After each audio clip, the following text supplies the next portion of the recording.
maingay pa rin pa, maugong yung budget insertion na yan. Ano po bang nangyari talaga dyan?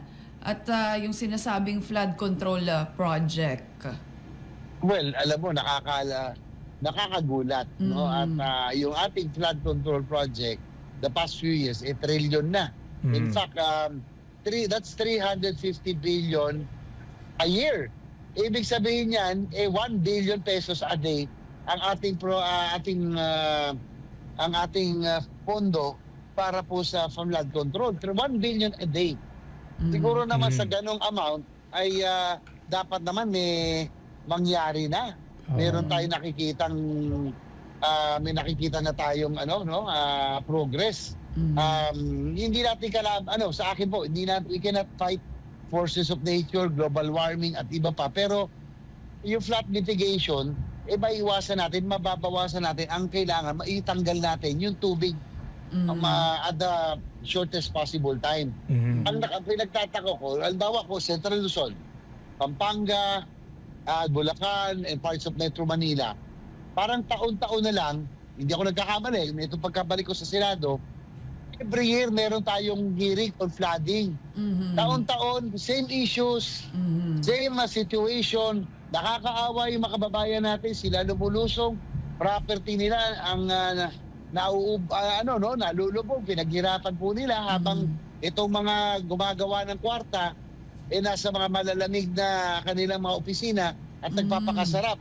Ang kailangan natin dyan, Meiji, Paolo, if I may just complete this. Go ahead, Sen. We need to stick to the master plan for flood control management. Ang kailangan natin dyan, malalaking proyekto, floodways, no? Spillways, water impounding, yung mga pumping stations in strategic areas. Yan ang kailangan natin.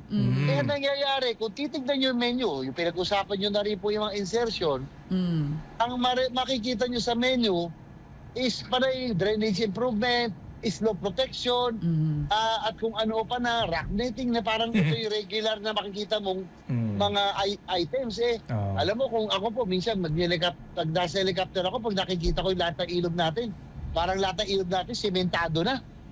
Wala ka na makikita ng riverbed na hindi sementado, pero baha pa rin. So, ang nakikita ko dyan, yung pong 350 billion flood control budget, everybody, all districts wants a piece of that.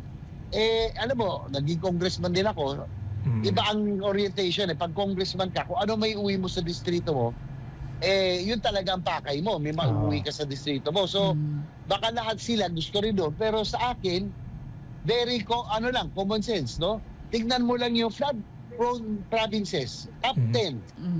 Dapat, it follows that the flood control budget, the bulk of it, should be concentrated on this. Kung titignan mo, yung bulto ng napuntahan ng flood control projects, hindi mismatch po.